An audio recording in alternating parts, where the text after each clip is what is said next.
All right, so let me see. This one says, I'm just tired of men not being honest and playing games. So listen, we just have to make sure we always remember that we don't project bad behavior onto everybody. All right. So like it's not men always playing games. It's certain men. It's the men that you've met, but it's not all men. Because the minute you start thinking it's all men, then you basically turn your back on dating. You start to lose hope. You start to have a negative perception of things, which now creates negative results for you. So you got to understand that just because we will meet some shady people, some people who are not serious, all right, it doesn't reflect how everybody is. I also have to say this, and this is not an excuse of the behavior, right? But some people can not act right, quote unquote, towards a bunch of others, but if they met the right individual, everything would be different. And so you just want to be, and I say that again, not to excuse the behavior, but to simply have you guys understand that when you meet the guy you have a real connection with, things will be different. All right. And you have to go into it though with the mindset of he can be better than what you've already experienced. Because if you start projecting negativity onto him, you're only going to basically undermine the potential of that relationship. So we have to be careful with carrying these negative perceptions with us. Let's see. Okay, wait, this is a good one. Why do some men think some of us women who have options actually date all our options? All right, so that's the first time I heard that one where they think you're dating all your options. What comes to mind here is that dude is insecure. Like if he's thinking you date all, and if he's even worried about you dating all your options, that's him being insecure. And listen, I'm gonna set the record straight. If you are single and you do want to date all your options, that's your choice. You're a grown adult, you're a grown woman. If you're single, you are free to do as you please. Now, be mindful of what you can genuinely handle and what you can't.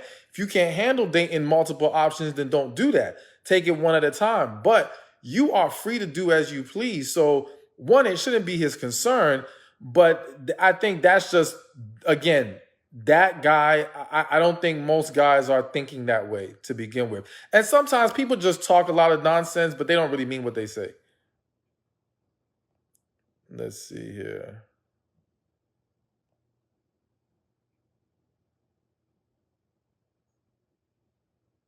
Do you think male and men have two different meanings? To be completely honest with you, I would need to sit down and research that to see how is it now defined. How is men defined? How is male defined? I do think based on how people perceive things, it can be viewed differently in the sense that male could be presented as your biological sex, right? Or you being of the male species, but then men, some people look at more as in, well, you're not a man until you develop character, or you're not a real man if you don't do X, Y, Z. So how some will perceive it will be different, but how it's actually defined and what's already been set, that I'd have to look into to see if there's really a difference to that. Let's see here. How can you tell if a man you are with is truly sincere about you and your relationship? One of the best ways to know if your man is serious about you is to see how he handles your feelings. And what I mean by that is you expressing to him in a calm and loving manner, not attacking him, not lashing out, but expressing in a calm and loving manner any of your concerns, your desires, what you would like to see improve, okay? If he's serious about you, he will hear you out. He will consider what you're saying. He will talk to you. If he's not serious about you, he is much more likely to dismiss you, call you crazy, not even want to have the discussion, blow you off, dance around a topic. And a lot of y'all, you go through this. Some of y'all are going through this, and you shouldn't be dealing with that. But the point is, that's a clear sign of he is not serious. or at the very least, he is not emotionally ready to be in a relationship. Because if he is unable to hear you out, that is one of the simplest tasks to ask of somebody, just to hear me out. If you love me, how can you say I'm unwilling to hear you out? And again, with the caveat of you presenting it in a common, loving manner. Because if you attack that man, then now you've thrown everything left. And that's a different ball game. But if you're coming at him correct with that positive energy and he can't even hear you out and consider how you feel, that's a huge problem.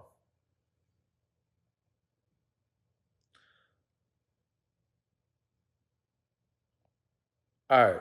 I was going to skip over this question, but I'm going to answer it. Can a guy in a serious relationship have a best friend that's a girl? This person is feeling a little insecure about it.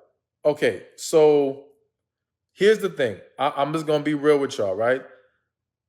I am naturally skeptical of, and me be very, very specific with what I'm saying so you guys don't misunderstand. I am skeptical of opposite sex friendships when there aren't boundaries or when the interaction is what I would consider excessive. All right. So if a man, since we're talking about the men, if a man has a female best friend, he's known this woman for years, they've been cool. Like I have many women who I'm great friends with, would say I'm best friends with, right? I don't talk to these women every day. There's no constant interaction in that manner. All right. Now, and if I'm in a relationship, there would be even less so if there was that going on. So to me, when people are having this opposite sex best friend and it's still this talk every day, always interacting, I don't want to say that's automatically, oh, they're doing something wrong or there's feelings. Don't get me wrong. I am saying that for me, when I see that, I am raising an eyebrow and I am saying, okay, let me take a closer look at this situation. Because unfortunately, and again, I don't want y'all to just take it and run with it, but unfortunately, in a lot of these dynamics, at least one person has feelings. All right. That is typically the case. When the interaction is constant, it's typically, especially, it's just, you got to be paying attention to that. But now here's the thing, and not to jump all over the place, but it's about, okay, what kind of boundaries are we willing to set here, or can we set here to make our partner feel comfortable? So again, you talk to this man, you let him know that it's making you uncomfortable. We can't expect people to cut off their best friends they've been friends with for years, right? Especially if they've done nothing blatantly wrong. However, you have to be honest with yourself. What is it about their relationship specifically that makes you uncomfortable? Because, and I was just saying this on an interview the other day, many times when people are uncomfortable with their partner having an opposite sex friend, is because there's something they see in their partner that bothers them in regards to this person. So, for example, you have this man, I'm not saying your man is doing this, but you have this man, he has his female best friend. And anytime she needs anything, he's hopping to it. But when you need something, he's not as quick to do it. And so you start feeling uncomfortable about their friendship, but what you're really uncomfortable about is the fact that he seems to make her a priority more than you. And because he makes her a priority more than you feel like, does this man have feelings he's not telling you about? So what I'm getting at here is we can't just look at the surface, because there are men and women who are genuine platonic friends. Nothing is going on. But there are plenty of situations where, yes, one and sometimes both parties involved have feelings they're not being completely honest about and confronting. The main thing is when people are not flat out violating the relationship, they're not engaging in blatantly inappropriate behavior. It's about one, boundaries. It's about two, being honest about what your concerns are. And three, not just addressing the surface issue of you have this best friend, but the issue in the example I gave you of, why do you give more of a priority to this person than me? Why do you seem to be more open with them than me? Why do you seem to just have a greater love for them than me? And I'm giving y'all examples of what the real concern is for so many people in those situations that they're afraid to address. And they simply stay on the surface and attack, well, why you got to have this best friend? No, that's not what the real issue is. Because if you didn't sense something in this dynamic, you may not be feeling as insecure about it. Or are you insecure because there's something deeper within you that you have to address? All right. So we have to get to the root of what's causing this problem or this uncomfortableness, this insecurity, so that we can properly address it. All right, I'm going to answer this. This question says, how can I attract them? And real quick, before I answer the question, if you want to take part in my special coaching program, because a lot of people are always asking me about one-on-one coaching and coaching in general, this program has helped thousands of women. That's not an exaggeration. That is real. Take advantage. Again, go to www.receivingmyblessings.com to sign up, or you can click the link that I pinned in the live. Trust me, you are going to love it. Give it a try. It's going to lay out a lot of things like how to increase your feminine energy, finding your purpose, healing, and much more than that. So again, receivingmyblessings.com. So anyways, all right. It says, how can I attract a man that is educated, my age, and ready for a relationship? So here's the thing. I understand that we want, and let me make it clear, there's nothing wrong with what you just listed there. Educated, or your age, wants a real relationship. However, I feel the need to say, how about just focus on how do I find the man that is truly best for me? And the reason why I'm phrasing it like that is because what if the man who you could have an amazing relationship with isn't your age? What if he's 3 years younger than you? What if he's 7 years older than you? You know what I'm saying? What if he's not college educated, but he still has enough intelligence to carry good conversation and to be able to execute things when needed, right? A lot of times we box ourselves in with, well, I want this, that, and that. And again, I'm not saying there's anything wrong with wanting those things or that you can't receive those things. And I'm not saying that the man who is best for you won't actually possess those exact qualities. But what I am saying is that when we get that tunnel vision of, well, I want it to look like this, we sometimes miss out on the blessing that didn't look like the package we were expecting or asking for. But and that's not to mean you won't like the alternative package, okay? And it doesn't mean you won't be attracted to them, because I know a lot of people think that means I'm saying get with someone you're not attracted to. I'll never say that. What I'm simply saying is, like I said earlier, maybe he's not your age. Maybe his education looks different than what you're considering. You know what I'm saying? And the being ready for a real relationship, well, here's the thing with the being ready for a real relationship that I think all women on this live need to understand. A lot of men, believe it or not, are more ready or desiring a relationship than some of y'all realize. The thing that you have to understand is that single men in general, even if they want a relationship, you may not be the person they want the relationship with. And I'm not saying that to insult you, because because you're not for them, they're not for you, okay? The thing with a lot of men, though, is they still want to go out there, date, and enjoy themselves until they find that woman that they would actually want to commit to. And so what they'll say to you is, I don't want a relationship, or I'm not looking for that, or let's go with the flow. And as I said at the beginning of the live, some of y'all take that from the men that you're hearing this from, and you say, well, none of these men want a relationship. No, it's because you're not meeting the right guy.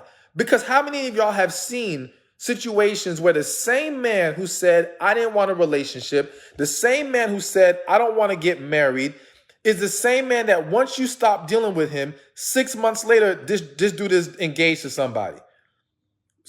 3 months later, he's in a relationship. 1 year later, he's married. What that tells you is that it's not that they don't want it, it's that you're not going to really hear that from someone who isn't for you or that you don't experience a connection with. So again, I just want you to keep that in mind so that you understand that no, there are plenty of men out there who want a relationship. But the goal for all of us should not simply be to get in a relationship, but to be in a relationship with the right person. And that's going to be a process. That's going to take time. And that's going to take also working on ourselves in the meantime so that we can receive what we desire and what is truly best for us.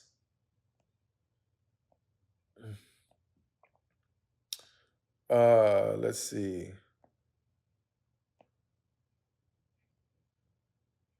All right. I gotta answer this. Can you like a guy but not be attracted to him? I would say, based on I've talked to women, a lot of women in my lifetime as a coach and stuff like that. And yes, it is very possible. Hell, forget just women, men and women, human beings. It is very possible to like someone, but you're not attracted to them. The problem with that is if you like them and you're not attracted to them, then just be their friend. And the reason is because if you get with a man that you're not attracted to, but you like him, the question you have to ask yourself if you're trying to entertain possibly getting in a relationship with this guy is, can I sexually satisfy him? Now listen, before anybody says, wait a minute, we're not supposed to be having sex before marriage. Listen, what I'm saying to you is, can you fulfill this man's desires? Because the reality is that if you are not attracted to him as a woman, your willingness to pour into him in that way, marriage, or if you're cool with doing it before marriage, whatever point you decide to engage in those activities, because I'm not here to tell you at this moment when you should do it. I'm just discussing this dynamic. When you choose to engage in that manner, can you keep this up? Because if you can't keep it up due to a lack of attraction, you're going to undermine this relationship. He's not going to be happy with you. You liking him is not enough. You see what I'm saying? There has to be an attraction there, because when people don't have an attraction, it becomes a lot more difficult to maintain the same energy, effort, level of respect, affection. All these things fall to the wayside when attraction is not there, which is why you even see in a lot of relationships, people who they've been married, right? And they'll say, well, the flame is gone, or, things aren't what they used to be. And what you'll find in a lot of these relationships is one of the big reasons why things change is because the attraction went away. All right. And that can go away for various reasons, because attraction is not just made up, especially on the woman's side. It's not just made up of the physical presentation. There's more to it than that. But that damn sure plays a role. All right. And you can't overlook that thinking, well, I like him and he likes me, so I'm going to try to make it work. Again, if you think you can be the woman he's going to need without that attraction, all right, then fine. So be it. But if you cannot, then don't even set yourself up or him for failure by engaging in a romantic relationship.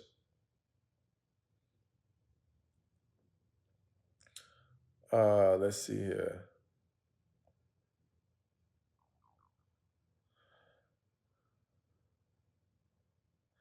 This says, so you're saying if he isn't acting right, he doesn't view you as the one, you should exit the relationship. Pretty much.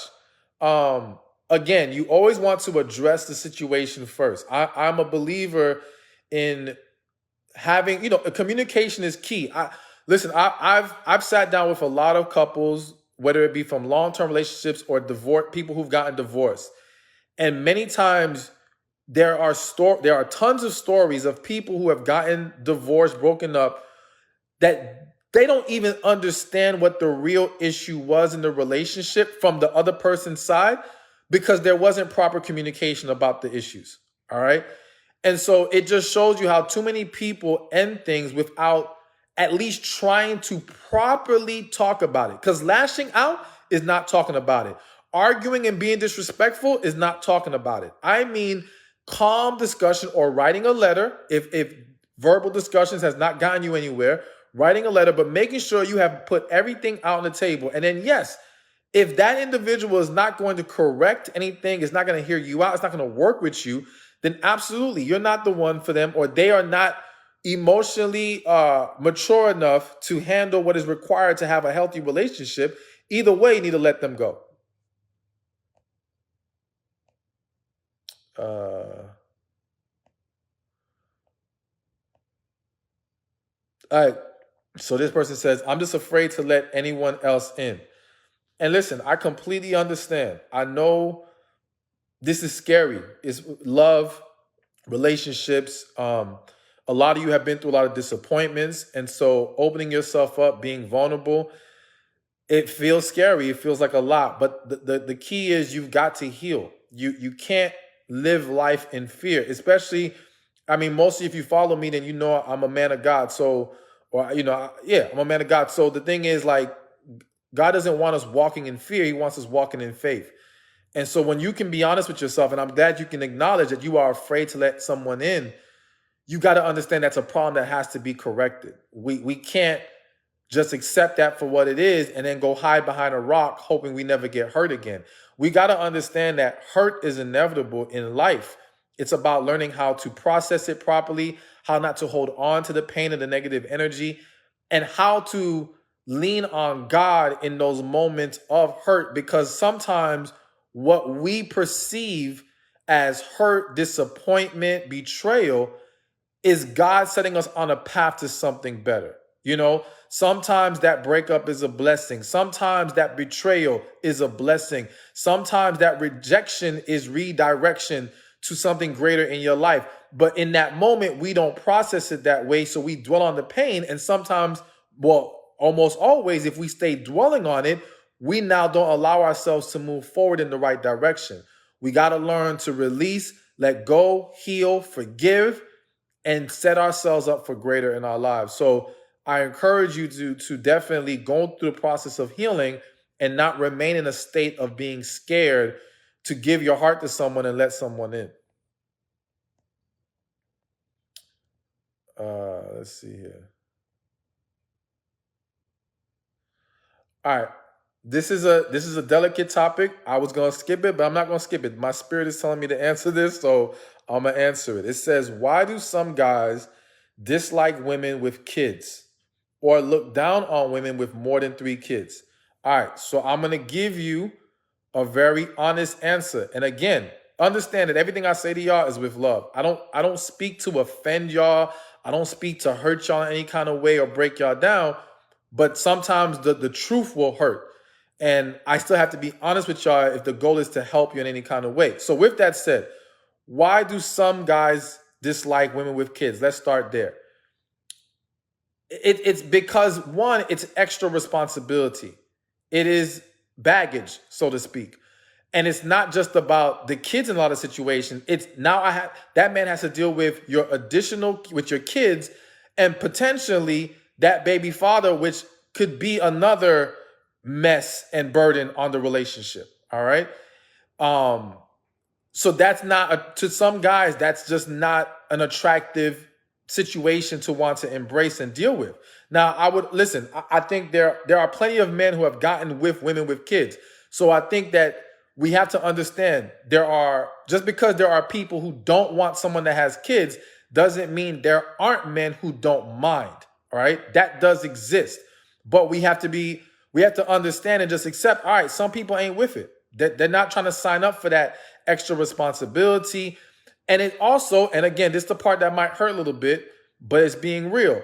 Some men, not all, some men view it as a reflection on you, especially when we're talking about you're having more than 3 kids, and especially if there's more than one baby's father. They view it as you making poor decisions.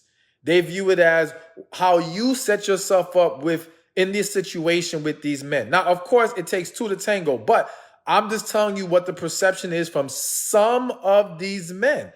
All right. And they view it as like, why would I deal with a woman who put herself in that kind of a situation? Now, of course, not everyone who has multiple kids has multiple fathers, and not every situation is the same. Some people were married and had kids and then got divorced and eventually had another kid. Like, there's all kinds of variables, but some men aren't taking time to consider all that. It's just, hey, you know what?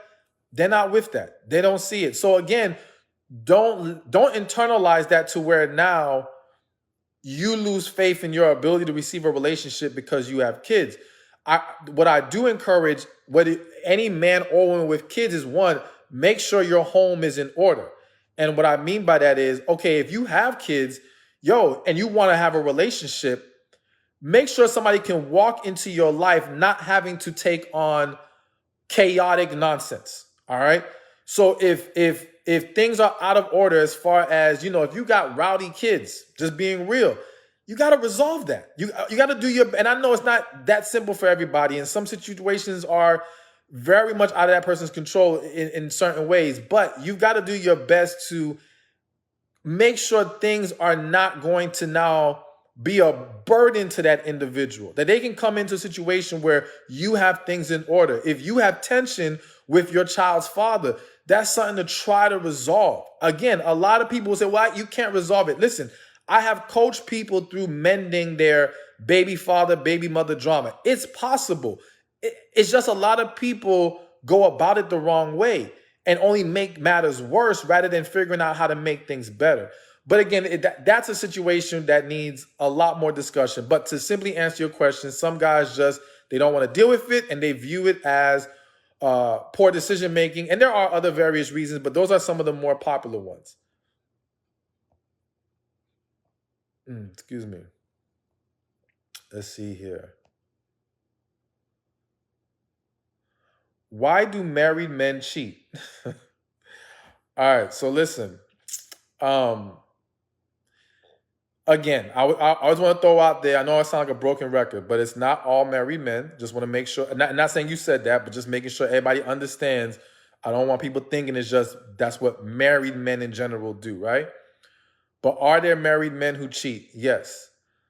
And again, it's going to vary from man to man. What people don't want to accept about some of these dynamics is that there are a lot of broken marriages and relationships.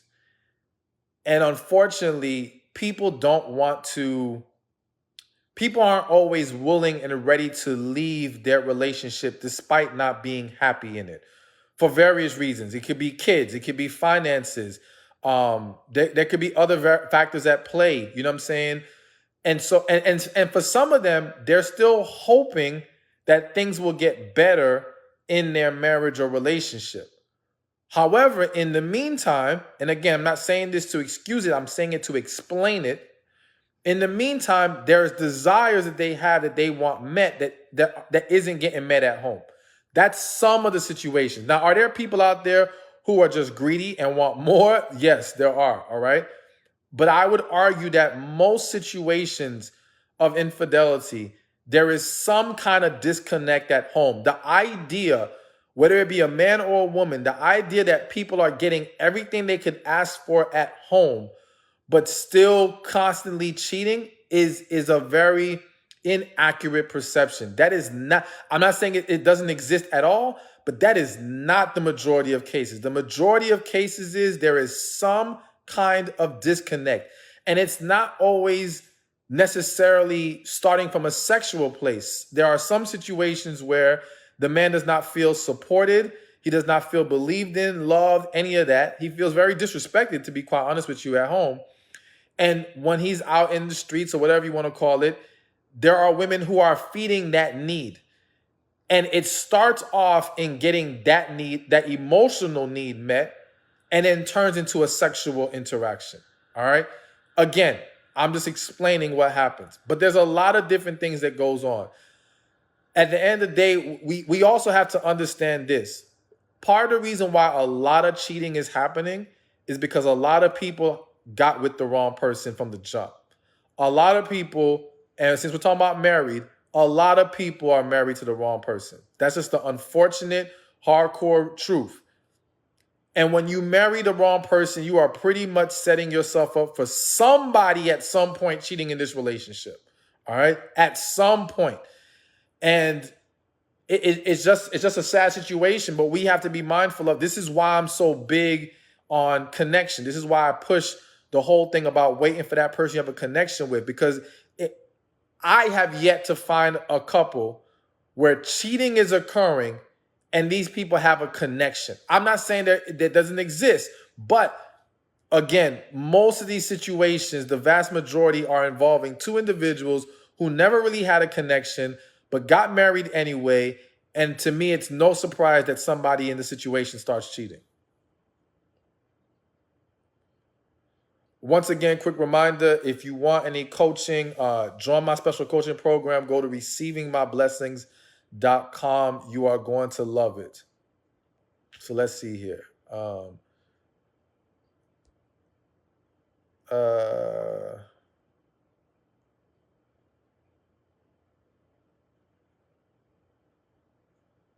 Do you think some people are meant to be alone? Not everyone has a soulmate. I do think there are some people who are, you could say, called to be alone, called to be single, right? My concern and my issue is that there are a lot of you, and I say a lot of you because we're talking to the women right now. There's a lot of you who come to that conclusion out of lost hope rather than spiritual peace. All right. And so what I mean is basically because things have not worked out for you, because you're tired of putting yourself out there, because things just look dire, you say, you know what, well, maybe I'm just supposed to be alone. And you come to that conclusion yourself. But that wasn't God telling you that. That wasn't you praying and God putting it in your spirit that you are supposed to walk this earth alone. No, that was you coming to that conclusion. I'm not co-signing that. If you're going to tell me that you're supposed to be alone, then I need you to tell me that you went in prayer, talked to God, and God gave you peace. Because I say this, those who are called to be single will find peace in that. Many of you are not at peace there, but you're just accepting it as a foregone conclusion because things have not worked out in your favor. And I would argue that if they have not worked out in your favor, but you are not called to be single, then that means the blessing still exists. You just have to learn how to get to it. And the reality is that too many of us want the blessing to be dropped in our lap, want the blessing to be given to us without us putting in the work. And it's like, nah, it don't work that way. If you want it, and you know that deep inside, that's what you desire, one, acknowledge that, embrace it, but now start on the path of doing the work necessary to receive it. That's it. And if you do what you're supposed to do, you're going to get what you're supposed to get. But a lot of people, if we honest with ourselves, whether it be now or at some point in our lives, we weren't doing what we were supposed to do to get what we wanted or we were supposed to get, plain and simple. So we've got to be willing to do the work. You know, as they say, faith without works is dead. You can't just sit back and think, nah, everything's going to work out in your favor if it's for you. No. There's a part you play. Let's get to it. And the only way for you to know what to do is to connect with God, connect with your spirit. You know what I'm saying? That's the key. The more we connect with our spirit, the more we'll gain clarity. And I always mention this, so I'm going to mention it now. If you struggle to connect with your spirit, to hear God, to get answers, consider going on a fast. All right. Fasting and prayer is an amazing experience that will help bring you more clarity. So highly consider going on it and trust. And if you're worried about the idea of, because I'm a big believer, you can fast in many ways, but I'm a big believer in fasting as far as no food. All right. And just so y'all know, I've gone as long as 7 days, no food, just water. I know people who've gone 30 days, no food, just water. It is more possible than you may understand right now. But if you have concerns, do some research. Of course, consult with your doctors, because I don't know what, pre-existing conditions some of you have that might cause, any issues in that arena. You might need to start with just a block of time, and then you eventually work your way up to more. But either way, fasting and praying, huge tool to gain more clarity.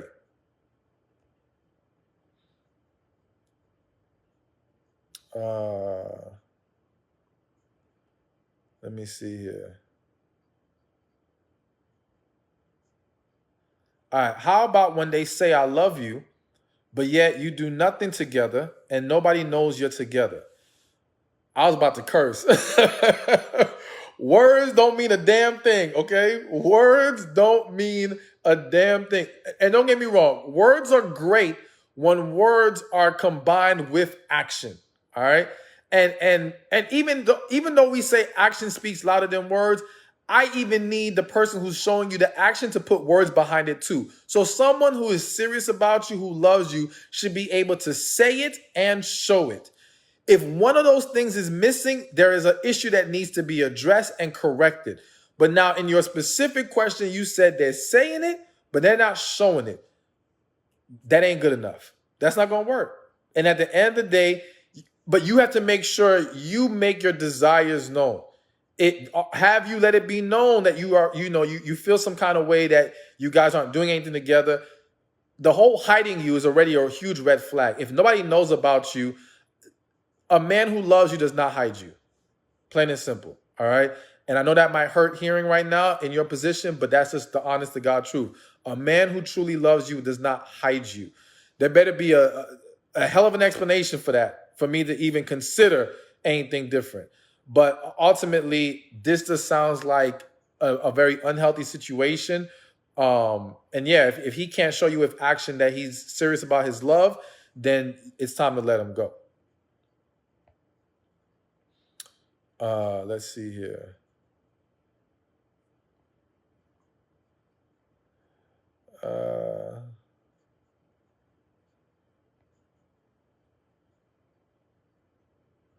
All right. Why is it that some men can have a great time on dates, and when he starts to have feelings, he totally ghosts you, but still likes all your IG posts? All right. So listen, I'm going to tell you what that sounds like to me first, and then I'm going to answer it from the angle that you asked it. What that sounds like to me is not a man who's catching feelings, is a man who does not want you catching too much feelings, or doesn't want you, he doesn't want to go deeper emotionally with you. All right. So there are men who will go out with you, who will like your company, who want to enjoy your company and enjoy other activities with you, but they have no desire to dive deeper with you emotionally. They have no desire for this to turn into anything serious. And once they sense that you are headed in that direction, that you are getting more serious and more emotionally involved, then many of them will pull back. All right. And they'll still like the pictures and all that because they don't necessarily want to let you go. They just don't want you pressing them about relationships and emotions and all this other stuff. All right.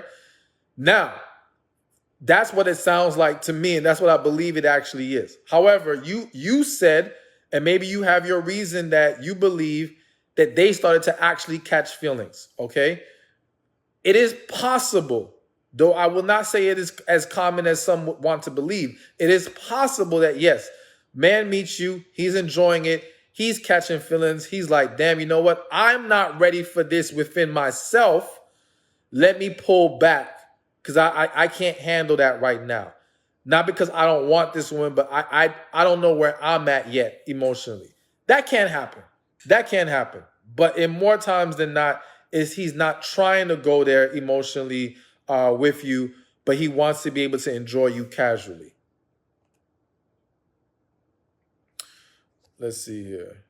And give me a second. Okay.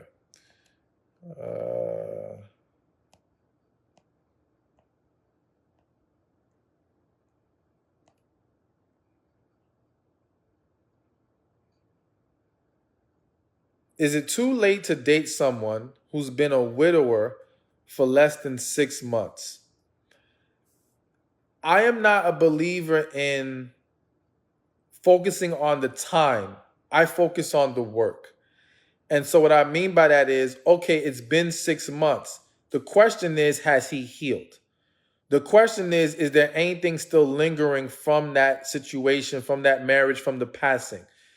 If he has gotten up to a place of peace in his 6 months, because let's say, for example, this was a death they didn't catch him off guard. Let's say this person has been sick for a long time. They knew that, her passing was possibly coming around, and he may have come to peace with this day coming already, right?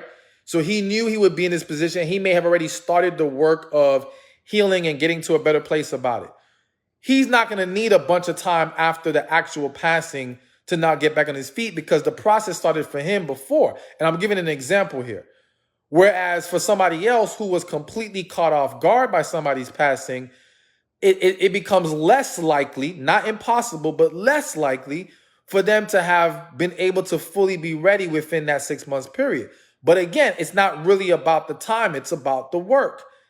Has he healed? So if I were you, I would ask questions. I would try to gauge where his head is at. How's he feeling about things? And if he seems to be in a place of peace and healing, then okay, it's all good. If he seems to still be holding on to stuff, now that's a reason to hold off on moving forward. Let's see here.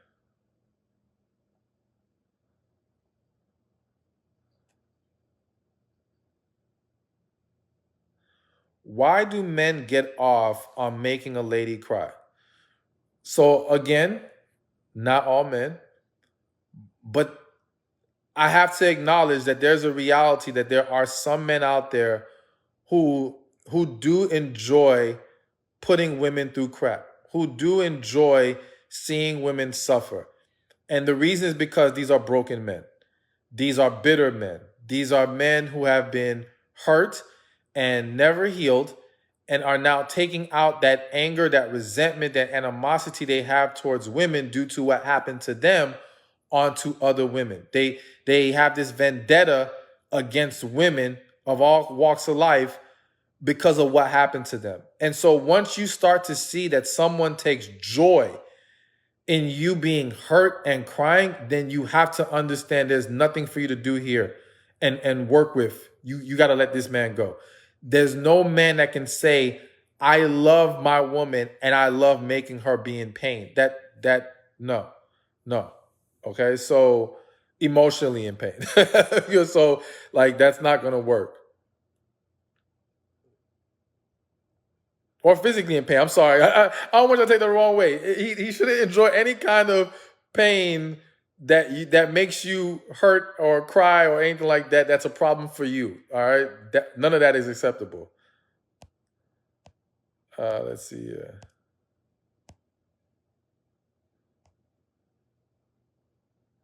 All right. I got to answer this one. Are people born as a narcissist, or is it a learned behavior? Is it from childhood trauma? So, okay. For those of y'all who have been following me for a long time, you may have noticed I have never done a video on narcissism. I will at some point. But the reason why, and this will lead into me answering this question, the reason why I have yet to do a video on narcissism is because I feel like it has become an overused term. I feel like it has become a scapegoated term. And I feel like it has become a very misunderstood dynamic. And so with that said, to answer the question, are people born a narcissist? No, I do not believe people are born narcissistic. I'll say this, anything is possible, all right? So let me take that back a little bit. Anything is possible. But I think of that even from a spiritual sense of generational curses. So I don't know what they may have put on this family and this baby that might cause this child to come out a certain kind of way. So I'm not going to rule it out. I won't rule it out. But in the vast majority of situations, I can say confidently, it's not about a person being born that way. It is about a person's becoming shaped that way through life experience. And yes, trauma does cause a lot of narcissism. There's a lot of different things that pour into someone becoming narcissistic. But here's the thing. There are people, and I've seen this, there are people who can walk into a relationship, and when they started the relationship, they were genuinely not narcissistic, okay? But they become narcissistic within the relationship. And what I mean by that is, let's just say, for example, you have a woman, and I'm going to use a woman because I think some of y'all might relate to this more. You have a woman, she comes into the relationship ready to pour into her man, all right? Being a loving person, nothing narcissistic about her at all right?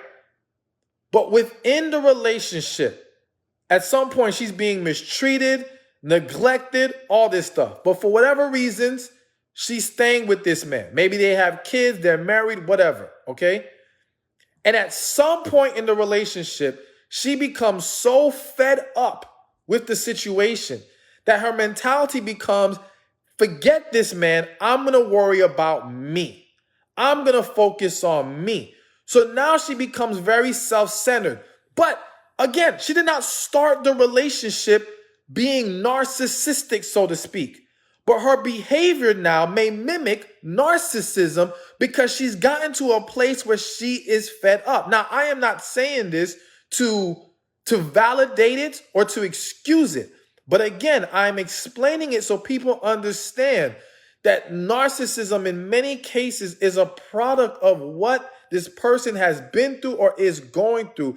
And some people internalize it to where, yes, it can turn, it turns their heart cold, and others, it can make them become extremely self-centered, or it can contribute to that. You know what I'm saying? There's a lot of different reasons why it happens. And I say all that to now say that some people present narcissism as like a personality disorder. And when you say this, it's almost like, well, this is the person, this is how they are, and they're never going to change. It's not true. Healing can change anybody. Removing that trauma, removing that hate, removing that hurt, removing that animosity, removing that resentment from their heart and their spirit can turn them in a completely different direction, which is why I have seen people who were extremely narcissistic in one relationship and become extremely giving, loving people in the next relationship. So it's not just simply that's just who they are. And we also have to understand that we're so focused on the narcissist that we forget to ask ourselves, why the hell did I even allow myself to be with a narcissist? Because that's the real question. Because listen, we can dissect narcissism all day, every day, right? But if you don't understand the parts of you that allowed yourself to be drawn to, attracted, entertained, I forgot the word. I don't know. Anyways, allowed you to engage in that relationship, then you are very likely to now find yourself in another narcissistic relationship. The key to you not being in that situation is to go within. So that's the other reason why I've yet to make that narcissism video, because I'm like, yo, why are we so focused on them? You're missing the real answer that's within you. And for a lot of people, that answer is codependency. That answer for many of you was you got, and since we're talking about women with men, a lot of you got with that man because you felt more safe and comfortable, because you felt you had more value than him, because you felt like he needed you in this relationship, because you felt like you could be the catalyst to make him the man you believe he can be. But you held on to that because it helped you feel like, since I have more value here, I will be appreciated, I will be loved. He can't afford to do me wrong. But now in this dynamic where you're trying to build him up, make him into something, pour into him, you lose sight of the fact that you have set the stage that all he does is take, and gives you nothing in return. And it's not till years later or months later that you wake up from this days that you were in and you're like, holy crap, this man does nothing for me. But you have conditioned him to believe it is okay to take, and you require nothing of him. Now you see, I'm getting passionate. I'm going off in a rant. I'm gonna stop right there. I'm just gonna say we got to start looking at narcissism a little differently, and it is a lot of times from trauma. We'll leave that for another time. I'm going to get to another question because I just it just all came out. All right. It just all came out. But there's a lot to talk about when it comes to that whole dynamic. That was just a piece of the puzzle. Okay. Let's see here.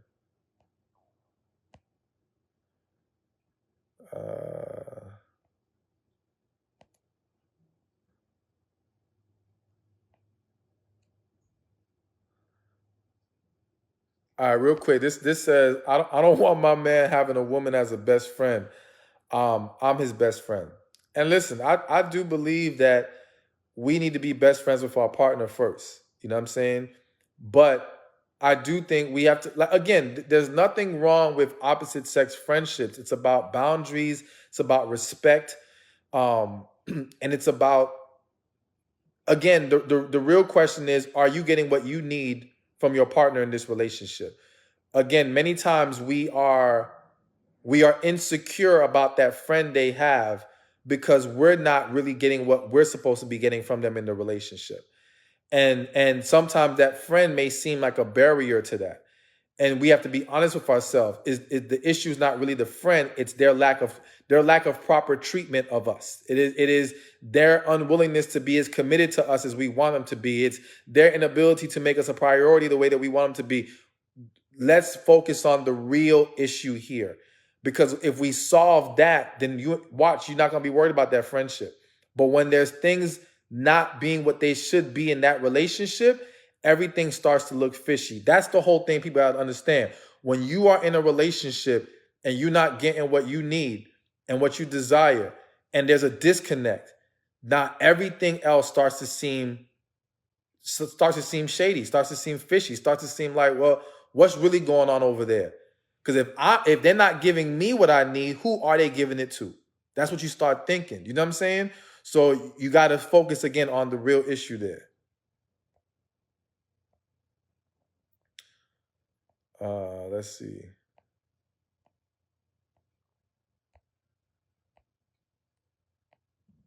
And one more time, again, if any of you who are interested in coaching, you can go to receivingmyblessings.com and join the special coaching program. You are going to love it.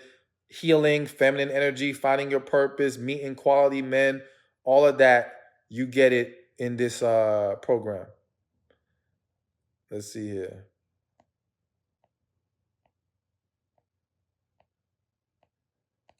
All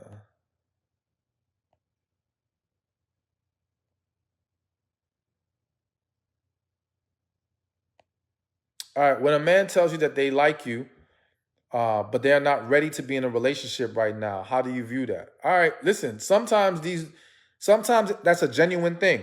As in, like, he genuinely does like you, but he's genuinely not ready for a relationship right now. The thing for you is, if you know you want a relationship, then don't engage in no in-between. The response at that point should be, all right, cool. When you are ready, hit me. When you are ready to at least go down the path of working towards that, hit me back up. In the meantime, you do you, I do me. Like, there's no reason for us to do the in-between, because where a lot of women mess up is he's telling you that he's not ready for a relationship. You try to hold on and you essentially become his play girlfriend in the meantime, hoping that at some point he's going to actually commit to you, and that day never comes. So don't undermine yourself. Like, all right, take him at his word, but it just means we can't do the in-between stuff. Let's see here.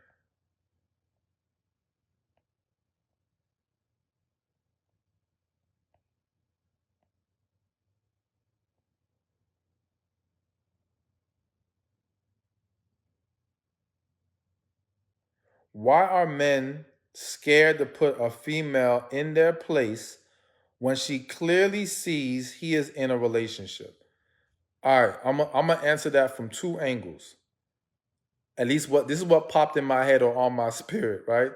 So number one, I think one thing that women don't understand about men is that men are not used to being in the position of rejecting. All right.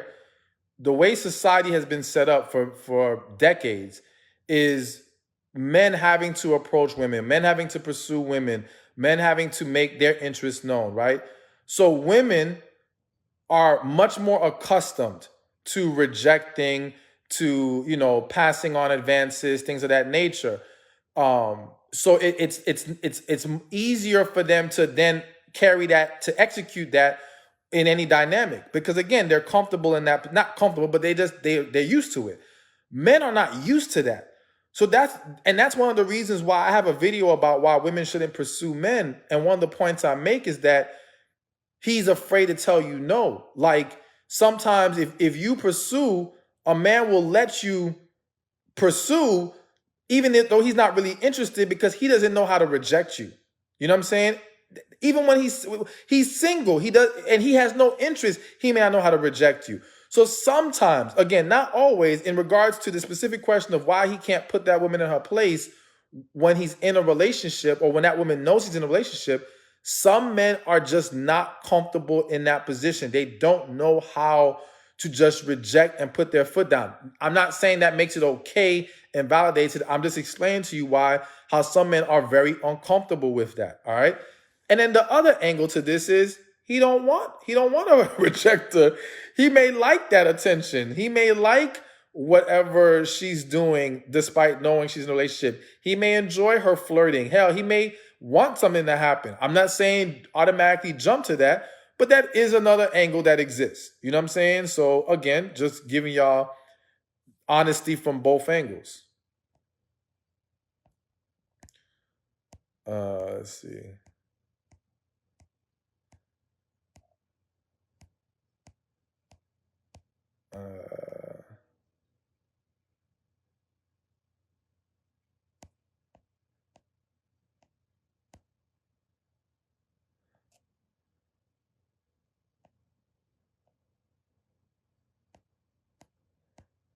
I'm sorry. There's a lot of questions. I'm trying to find a good one right now.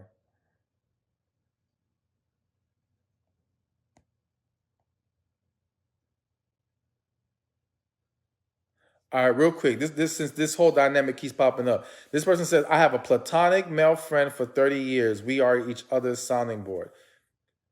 And that may very well be true. That may very well be true. And when I say that may very well be true, I'm talking about the platonic part. And when I say the platonic part may be true, I don't mean that clearly if you guys haven't crossed any lines, you haven't crossed any lines. But I just want to make the point that, again, for a lot of people, the concern is that there's usually one person who has feelings. And I remember one time I had a client, and she came to me because she was like, let's say 57, and she had just got out of a 10-year relationship, right? And whatever, we were working through that, helping her heal, helping her realize that man was not for her. She needed to, thank God, he pulled some nonsense, and she needed to let him go anyway. But somehow we got talking about her friend, who she's been friends with for like 20 years. Long story short, turns out I was like, your friend got feelings for you. Nah, it ain't like that. Blah, blah, blah, blah. I'm like, listen, your friend got feelings for you. I got her to kind of explore the situation, and lo and behold, I was right. He had feelings for her. So again, a lot of times that is the case, but there are situations where it is completely platonic and no one has any romantic desires.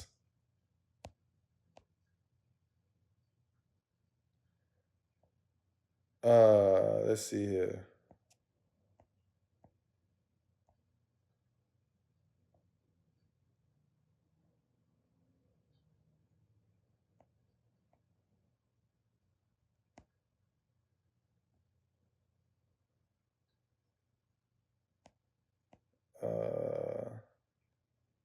What's your advice to women who have male best friends? Hell, I should have labeled this live. Let's talk about your friend. But all right, what advice to women who have male best friends? Okay, so again, I gotta tell y'all what I'm feeling. Number one, make sure you're not hiding the man you genuinely love in the friend box. All right. Now listen, when I say that, I'm not saying that every woman who has a male best friend is secretly in love with her best friend. That's not what I'm saying.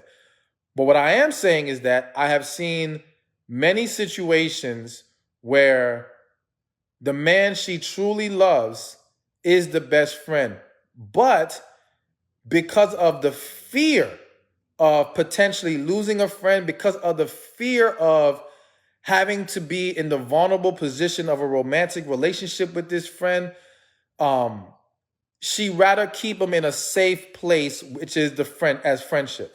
All right. It's like, okay, by having him as my friend, I get to have this man I truly love without the risk that relationships bring. And so that's a very unhealthy dynamic. And so if that applies, not saying it applies to every woman, if it applies, you've got to be honest with yourself and start doing some deeper work within you to resolve what's going on. Because one, you're cheating yourself out of an amazing relationship, and you're setting yourself up for failure, because no man is going to be able to be the right man for you if the right one is your friend that you're hiding in the friend box. All right? That's one.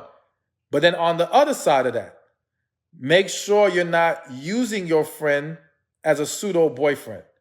And what I mean by that is, some of y'all don't really, you generally don't have romantic interest in your male friend.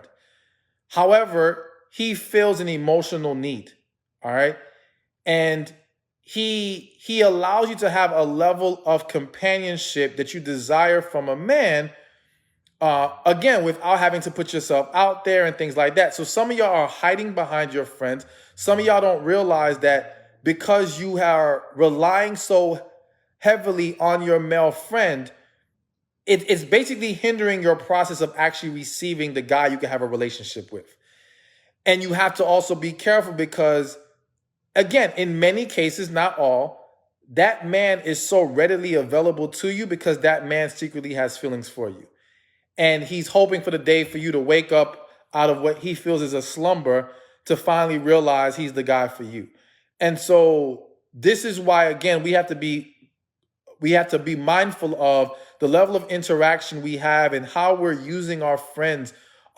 Is this really a platonic thing, or again, is this a vice? Some people's friends have become a vice, you know what I'm saying, and have become a defense mechanism.